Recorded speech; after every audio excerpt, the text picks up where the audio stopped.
दूसरा कुरिन्थियों अध्याय 13 का शुरुआत का आए तो कोई पढ़ के मदद कर दीजिए। अब तीसरी बार तुम्हारे पास आता हूँ, 2 या 3 गवाहों के मुंह से हर एक बात ठहराई जाएगी।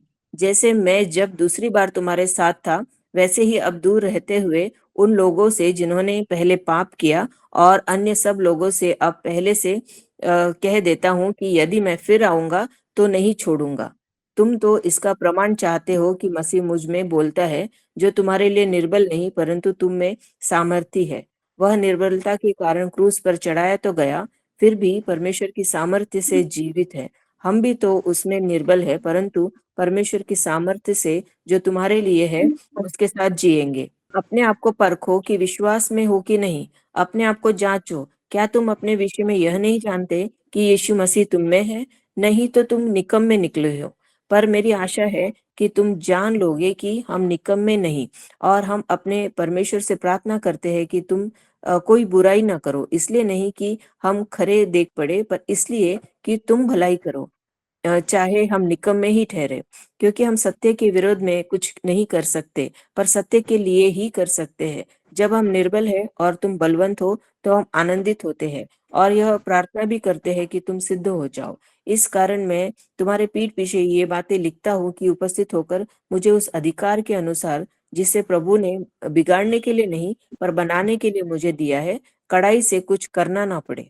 अतः हे भाइयों, आनंदित रहो, सिद्ध बनते जाओ, धैर्य रखो, एक ही मन रखो, मेल से रहो, और प्रेम और शांति का दाता परमेश्वर तुम्हारे साथ होगा। एक दूसरे को पवित्र चुंबन से नमस्कार करो। सब पवित्र लोग तुम्हें नमस्कार कहते हैं। अच्छा, इस वचन के लिए मैं प्रभु को धन्यवाद देना चाहता हूँ। आज इसमें जो भी पवित्र आत्मा हमसे इस भाग से बात करना चाहते हैं, उसके लिए हम अपने आप को समर्पण करेगा। शुरुआत का आयत में प्रेरित पौलुस कह रहे, ये तीसरा बार मैं आपका बीच में आना चाहता हूं। दूसरे कुरिन्थियों में शुरुआत में पौलुस ने ऐसे भी कहा था, और एक बार जब मैं आऊंगा तभी आप लोगों का बीच में उस आत्मिक अनुभवों का एक दूसरा लहर में देखना चाहता हूं, एक second wave of spiritual experiences, आत्मिक अनुभवों का एक दूसरा लहर। जो पहले अनुभव किया, उस अनुभवों को वापस में देखना चाहता हूं।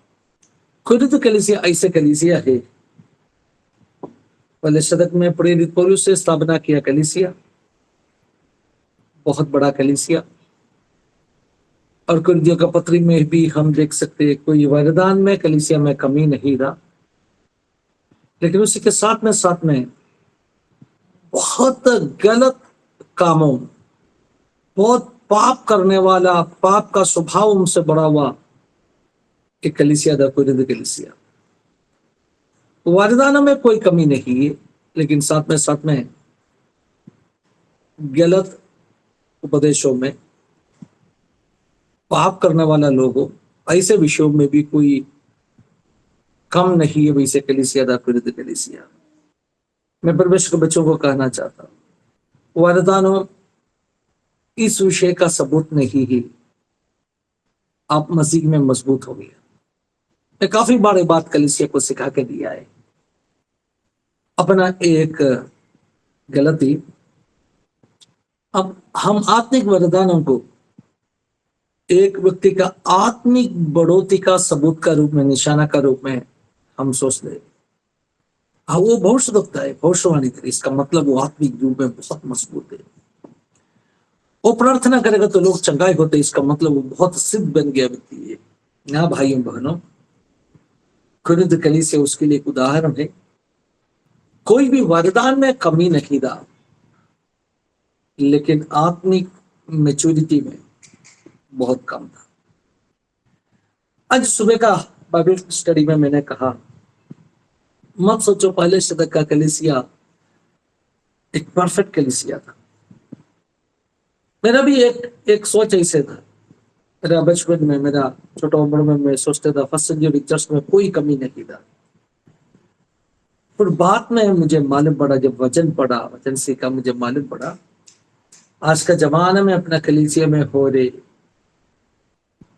सभी प्रकार का समस्याओं, गड़बड़ों पहले सदका का कलीसिया में भी था। हर कलीसिया में कुछ ना तो कुछ समस्या हो सकते हैं। प्रकाशित वाक्यों का 7 कलीसियों के बारे में सीखे देख लीजिए। 7 कलीसियों को आत्मा कुछ ना तो कुछ अगुवाई ना तो चलावी। बहुत मुश्किल से हम कह सकते फिलाडेल्फिया कलीसिया उसमें से एक ठीक कलीसिया था, जिस कलीसिया के बारे में वचन में लिखा प्रभु कह रहे मैं तुझे प्रेम करता हूं, सिर्फ फिलाडेल्फिया कलीसिया। बाकी सभी कलीसियों कुछ ना तो कुछ कमी हर कलीसिया में। कुछ कलीसिया में बहुत डेंजरस सिचुएशन, बहुत दुरुपदेश था। कुछ कलीसियों में अशुद्धि करने वाला लोग था। मैं एक बात आपको कहना चाहता हूँ, पहले सदक का कलीसियों के बारे में मैं कह रहा हूँ, हर कलीसिया में कुछ ना तो कुछ कमी है। इसका कारण क्या है? इसका कारण जो कलीसिया में इकट्ठा होने वाले लोग मामूली इंसान है। पहले सदक का कलीसिया में बहुत बड़ा भीड़ होते, 4 लोग आते। एफेसस कलीसिया हो, जेरूसलम कलीसिया हो, कुरिन्थ कलीसिया भी छोटा कलीसिया नहीं था, 1000 लोग आते। उनमें से कुछ लोग हैं जिन्होंने ऐसे पाप का रास्ता नहीं छोड़ा हुआ लोग, भिन्न भिन्न उपदेशों सीखा हुआ लोग, उसका असर जरूर कलीसिया में होने वाला है। लेकिन परमेश्वर की इच्छा वो नहीं। परमेश्वर का इच्छा हम सभी लोग सिद्ध बनना है। मैंने ये बात तो कहा, देखो पहले शतक में कोई भी कलीसिया परफेक्ट नहीं था, इसका मतलब ये नहीं है हम भी ऐसे जी सकते। मेरे कहने का मतलब इंसान जहां भी इकट्ठा होते हैं उधर कुछ ना तो कुछ ओपिनियन डिफरेंस, कुछ ना तो कुछ गड़बड़, अलग अलग तरह का स्वभाव दिखाने वाला लोग, पाप करने वाले लोग, ये सब कुछ एक झुंड में आने का चांस है। ये परमेश्वर की इच्छा हम सभी लोग प्रभु में सिद्ध बनना है। वरदानों में कोई भी कभी कुरिन्थ कलीसिया में नहीं था, लेकिन कलीसिया का लोग पवित्रता में बहुत कमजोर था। पवित्रता में बहुत कमजोर था। कलीसिया लोग उपदेश में बहुत कमजोर था। और पौलुस उस शब्दों को इस 13वां अध्याय में उपयोग करते। पौलुस क्या देखना चाहते? पौलुस देखना चाहते कलीसिया का लोग प्रेरितों से अधिक सामर्थ्यशाली, मजबूत होकर देखना चाहते। उसका 9वां आयत, मलयालम में 9वां आयत है, शायद हिंदी बाइबल में भी 9 होगा, ना तो ऊपर नीचे होगा, उधर वैसे लिखा है जब हम कमजोर है तभी अगर तुम मजबूत है तो, तुम सामर्थ्यशाली है तो हम बहुत आनंदित है। कौन सा आयत है जरा पढ़ लीजिए। 9th आयत है पास्टर। जब हम हाँ, पढ़ निर्बल लीजिए। है जब हम निर्बल है और तुम बलवंत हो तो हम आनंदित होते हैं और यह प्रार्थना भी करते हैं कि तुम सिद्ध हो जाओ। देखो पौलुस कह रहे जब हम दुर्बल है, इसका मतलब ये नहीं है पौलुस दुर्बल था, इसका मतलब ये नहीं है पौलुस का जीवन में कुछ कमी है।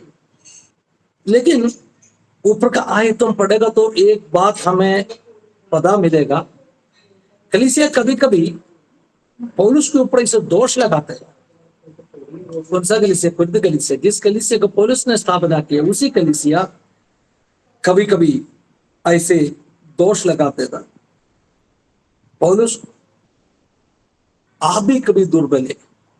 मतलब आप अपने विरुद्ध में लेखनों का, पत्रियों का द्वारा ऐसे बड़े बड़े बातों कहते और हम अपने ऊपर दोष लगाते, लेकिन आप भी कुछ रीति में दुर्बल है।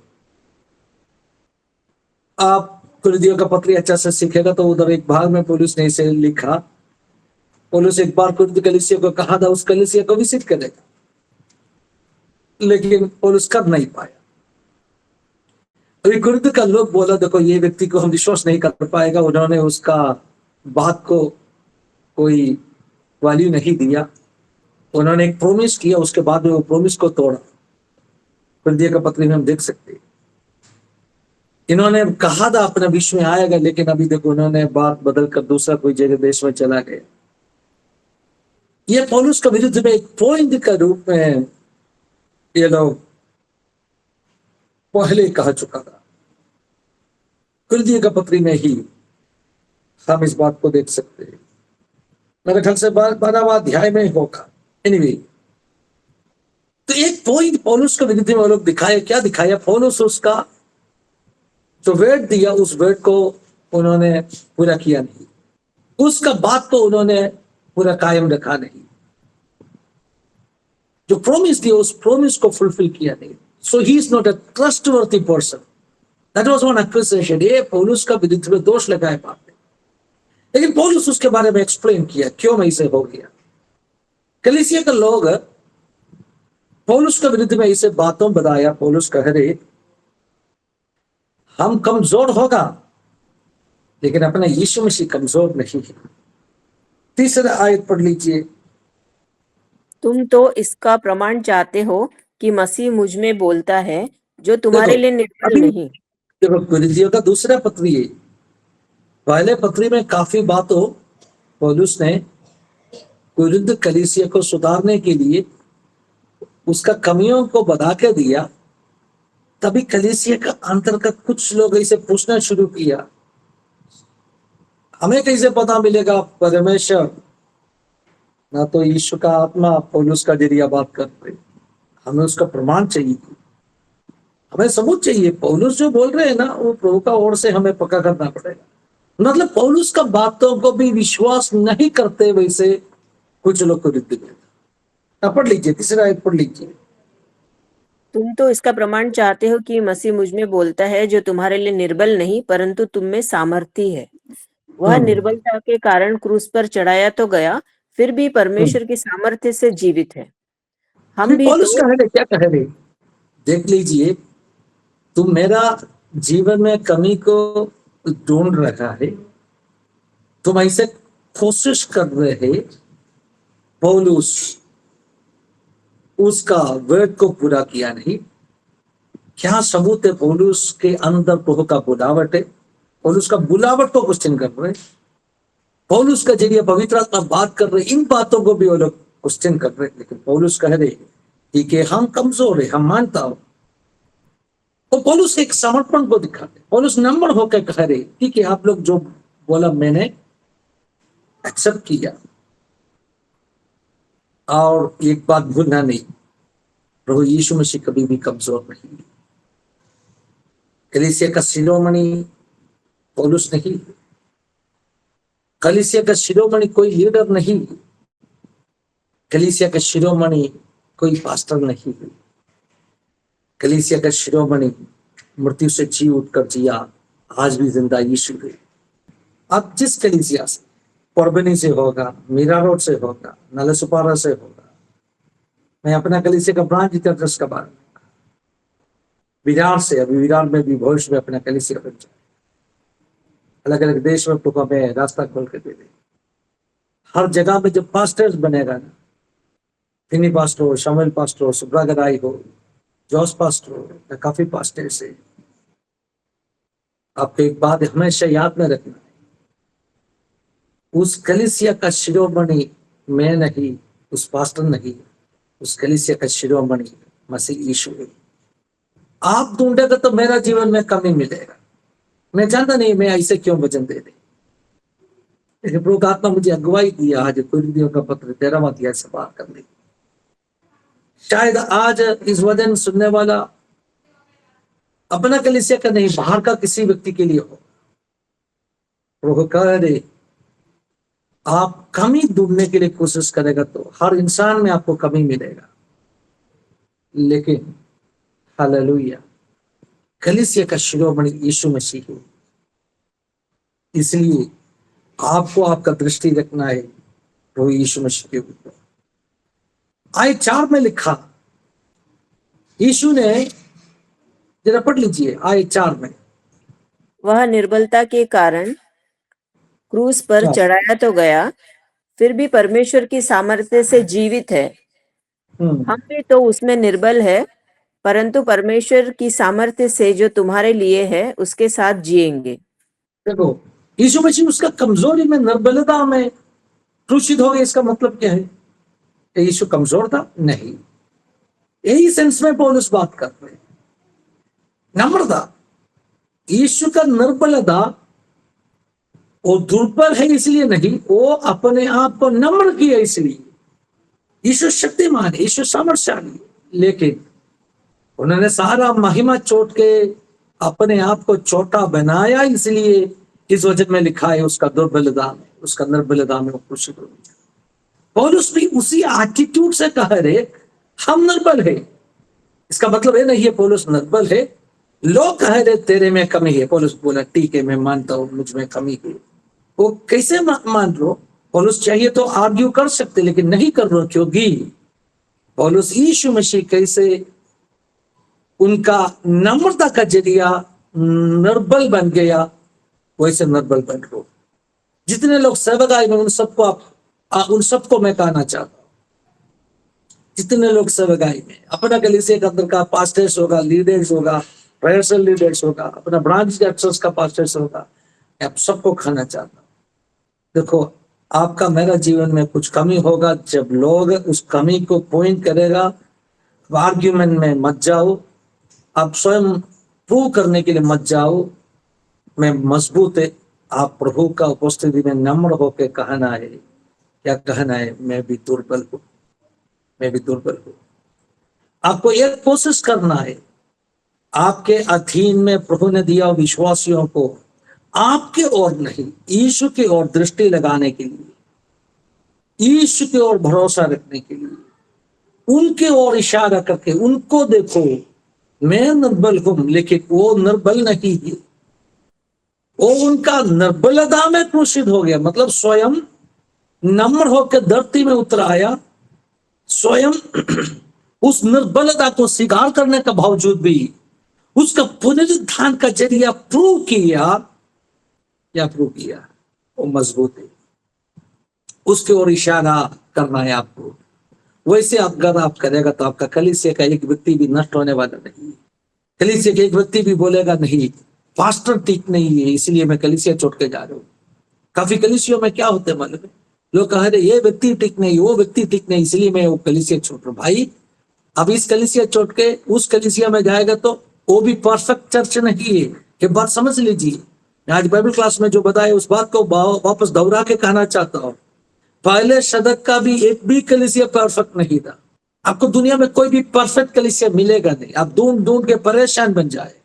परफेक्ट कलीसिया आपको मिलेगा नहीं, परफेक्ट लीडर आपको मिलेगा नहीं, ये सब सिर्फ यीशु में ही आपको मिलेगा।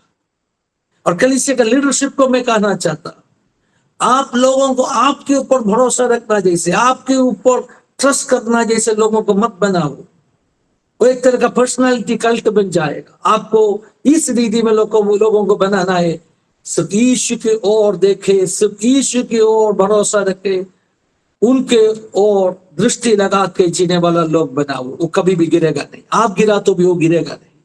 वो मसीह में जिद्द बन जाने वाला है, मजबूत बन जाने वाला है।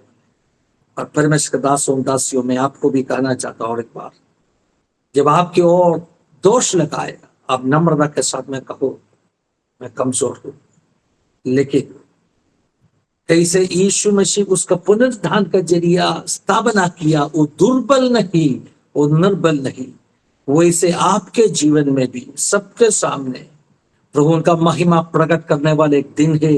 तभी दुनिया को मालूम पड़ेगा आपका बुलावट क्या है। आप कमजोर नहीं था, ये दुनिया को स्थापना हो जाएगा। आप खुद स्थापना करने के लिए कोशिश मत करो, आप खुद प्रूव करने के लिए कोशिश मत करो, आप खुद आर्ग्यूमेंट के लिए मत जाओ मैं मजबूत है बोल के, मेरा ऊपर प्रभु का बुलावट है। आप चुप रहो। एक दिन कैसे मृत्यु का तीसरा दिन यीशु जी उठ के बाहर आया, वैसे आप भी बाहर आने वाला है और दुनिया कहने वाले है सही में ये परमेश्वर का दास था। प्रभु ने मुझे सिखाया एक आत्मिक हालेलुया एक सिद्धांत है, इट्स ए स्पिरिचुअल प्रिंसिपल। मैंने सीखा एक आत्मिक प्रिंसिपल स्पिरिचुअल सिद्धांत है। जब आपके मेरे विरुद्ध में दोष लगाएगा हमें चुप रहना है, क्योंकि धार्मिकता हराने वाला परमेश्वर है। हमें खुद अपना धार्मिकता का बारे में हमें किसी को बोल के सबूत देने का जरूरत नहीं। चुप रहो, बुलाया परमेश्वर आपको जस्टिफाई करेगा। वचन में लिखा है, रोमियो 8वां अध्याय में लिखा है, परमेश्वर विश्वास योगी। क्या लिखा है? परमेश्वर विश्वास योगी। उन्होंने बुलाया लोगों को धार्मिकता हराने वाला है। മലയാളത്തിൽ എഴുതിയിരിക്കുന്നു, വിളിച്ചവൻ വിശ്വസ്തൻ, അവൻ നീതീകരിക്കും. He will justify you. You do not want to justify yourself. अब खुद जाके 10 लोगों को मत बोलो मैं ठीक हूं मैं ठीक हूं, लोग मानेगा नहीं, लेकिन चुप रहो। एक दिन परमेश्वर ने सबके सामने आपको जस्टिफाई करेगा, आपका बुलावट को जस्टिफाई करेगा। आमीन। धन्यवाद ईश्वर। सब गाय करने वाले सबको मैं कहना चाहता हूं, जब लोग आपके ऊपर दोष लगाएगा, चुप रहो, नम्रता के साथ में जियो और कहो मैं कमजोर है, लेकिन प्रभु यीशु मसीह कभी कमजोर नहीं। अगले आयत में पौलुस ने क्या कहा? बहुत बातों इस 13वां अध्याय से सीख सकते हैं हम। उसका आगे का आयत हालेलुया, पौलुस ने आदि आयत 4 से कुछ एक सेंटेंस और बोलना जरूरी है। नबलता में दुर्बलता में यीशु मसीह क्रूसित हो गया, लेकिन क्या हो गया? परमेश्वर का सामर्थ्य से वो जी उठा। हम भी कमजोर है, हम भी दुर्बल है, लेकिन उसके साथ में हालेलुया, उसके साथ में हम भी जी उठाए।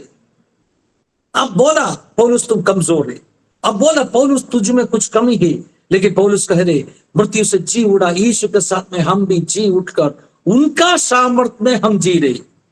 उस आयत 4 और एक बार पढ़ लीजिए। वह निर्बलता के कारण क्रूस पर चढ़ाया तो गया, फिर भी परमेश्वर की सामर्थ्य से जीवित है। हम भी तो जी रहे, यीशु उसमें परमेश्वर का सामर्थ्य से जी उठाए। और आगे, हम भी तो उसमें निर्बल है, परंतु परमेश्वर की सामर्थ्य से जो तुम्हारे लिए है उसके साथ जिएंगे। उसके साथ जिएंगे। We are weak. Pastor Finny weak है, जॉस पास्टर वीक है, सुब्रा पास्टर वीक है, शामुएल पास्टर वीक है, हम सब लोग कमजोर है, लेकिन अपना कमजोरी में भी हम मसीह यीशु के साथ में जी उठकर उसका सामर्थ्य में आपके लिए जी रो। किसके लिए जी रो? आपके लिए जी रो, कलीसिया के लिए जी रो। हर परमेश्वर का दास में कमी होगा, लेकिन उन्होंने जो जी रहे, उन्होंने जो सेवकाई कर रहे, कलीसिया के लिए प्रयत्न कर रहे, कौन सा सामर्थ्य से? जी उठा मसीह यीशु का सामर्थ्य से। यीशु जी उठा है, इसलिए उसी सामर्थ्य से हम भी जी रहे। ये पौलुस खुद क्या कर रहे? कलीसिया को कह के दे रहे, जो उनके ऊपर कमजोरी, उनके ऊपर कमी ढूंढने वाला लोगों को पौलुस से बात कह के दे रहे। आगे पढ़ लीजिए, 5वां आयत पढ़ लीजिए। अपने आप को परखो कि विश्वास में हो अभी कि आपको नहीं। क्या करना पड़ेगा? अपने आप को परखना पड़ेगा। हर परमेश्वर का बच्चा हर दिन परखना है, अपने आप को परखना है। क्या तुम विश्वास में हो कि नहीं? विश्वास में हो कि नहीं? ये क्या बात है? उद्धार पाया वाला, बपतिस्मा मिला वाला, भोज खाने वाला, उनको पौलुस कह रहे तुझे परखना है क्या तुम सही में विश्वास में आज भी बने रहते। 10 साल पहले, 20 साल पहले विश्वास किया, इसमें मतलब नहीं है आज भी उस विश्वास में आपको बने रहना है, आपको पक्का करना है। अगले आयत में पौलुस ने कहा आपको परखना है, आपको पक्का करना है।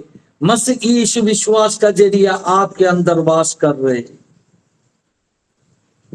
10 साल पहले यीशु को आपने हृदय में स्वीकार किया, क्या आज भी यीशु विश्वास में बने रहते? या यीशु आपका दिल छोड़ के चला गया? क्या आज भी यीशु आपके अंदर वास कर रहे? आपको पक्का करना है। परमेश्वर का बच्चा, मैं आपको कहना चाहता हूं, हम एक यात्रा में अनंत जीवन प्राप्त करने के लिए स्वर्ग वास के लिए हम यात्रा कर रहे हैं, स्वर्ग राज्य की ओर हम यात्रा कर रहे हैं, तो विश्वास में कमजोर होना नहीं, गिर जाना नहीं, यीशु अंदर से निकल जाना नहीं। अगर मृत्यु से जी उड़ा यीशु अपने अंदर नहीं जी रहे तो हम बिल्कुल कमजोर है, फिर हम उधर पहुंच नहीं पाएगा। अगर पहुंचना चाहिए तो यीशु विश्वास का जरिए अपने अंदर जीना चाहिए, उसी का सामर्थ्य में ही हम आगे बढ़ पाएगा। यीशु को छोड़ना नहीं कभी भी। हालेलुया। इनके ऊपर उनके ऊपर दोष लगा के अब यीशु को छोड़ दिया तो, कलीसिया को छोड़ दिया तो फिर कैसे पहुंचूंगा? वैसे होना नहीं कभी। परख को जांच लो, हर दिन हमें परखना है, हमें जांचना है कि अपने में कोई ऐसे बुरी चाल, गलत मार्ग, गलत उपदेश है किया जो हमें आनंद जीवन से दूर करने वाला। हालेलुया। जो अपना आत्मिक जीवन को नष्ट करने वाला कोई भी काम है तो संहिता 140 का आखिरी आयत में जैसे दाऊद ने कहा, मुझे परख लीजिए, जांच लीजिए ताकि मैं खरा निकलेगा। अगर कोई बुरी चाल मुझ में है तो मुझे समझ आके दे दीजिए प्रभु जी। ऐसे प्रार्थना करो, प्रभु जी मेरा डॉक्ट्रिन में, मेरा विश्वास का जीवन में, मेरा कामों में, मेरा आदतों में जो मुझसे अनंत जीवन से दूर करने वाला कुछ भी है तो ये समझ आके दे दीजिए। मैं नष्ट नहीं होना चाहता, मैं नष्ट नहीं होना चाहता। हालेलुया। मैं आनंद जीवन का वारिस बनना चाहता। और उसके शायद आपको लगेगा हम कुछ काम का नहीं, आपको लगेगा हम कमजोर लोग हैं, लेकिन अपने ऊपर दृष्टि, वो वापस 7वां आयत में कहा है, वो कह रहे लेकिन अपने ऊपर नजर। 7वां आयत पढ़ लीजिए जरा। और हम अपने परमेश्वर से प्रार्थना करते हैं कि तुम कोई बुराई न करो, इसलिए नहीं कि हम खरे देख पड़े, पर इसलिए कि तुम भलाई करो, चाहे हम निकम्मे ही ठहरे। पर मेरी आशा है कि तुम जान लोगे कि हम निकम्मे नहीं, और हम अपने परमेश्वर से प्रार्थना देखो, करते हैं और उसका आशा क्या है? तुम दोष लगा रहे, लेकिन और उसका आशा क्या है? तुम एक दिन तुम जानेगा हम निगमी नहीं है। दोष लगा दे अभी, लेकिन एक दिन स्वर्ग प्रूव करेगा हम ऐसे निगमी नहीं, हम खरे। और आगे पढ़ लीजिए। और हम अपने परमेश्वर से प्रार्थना करते हैं कि तुम कोई बुराई न करो, इसलिए नहीं हाँ। कि हम खरे देख पड़े, पर इसलिए कि तुम भलाई करो, चाहे हम निकम्मे ही ठहरे। क्योंकि हम सत्य के विरोध में कुछ नहीं कर सकते, पर सत्य के लिए ही कर सकते हैं। जब हम निर्बल हैं और तुम बलवंत हो, तो हम आनंदित होते हैं और यह प्रार्थना भी करते हैं कि तुम सिद्ध हो जाओ। देखो पौलुस क्या चाहते हैं, पौलुस का प्रार्थना क्या है? पौलुस का प्रार्थना कलीसिया का हर विश्वासी उनसे आदि के सिद्ध बनना, उनसे आदि के मजबूत बनना।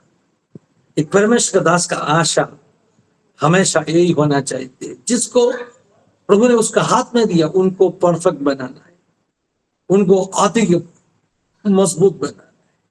पौलुस कह रहे हमसे आदि के तुम मजबूत बनो, हमसे आदि के तुम फलवंत बनो। उस बात में हम आनंदित होने वाला है। कलीसिया में आज सुबह कहना चाहता हूं, अपना हर प्रियजन, अपना हर परमेश्वर का बच्चा कमजोर होकर जीना नहीं।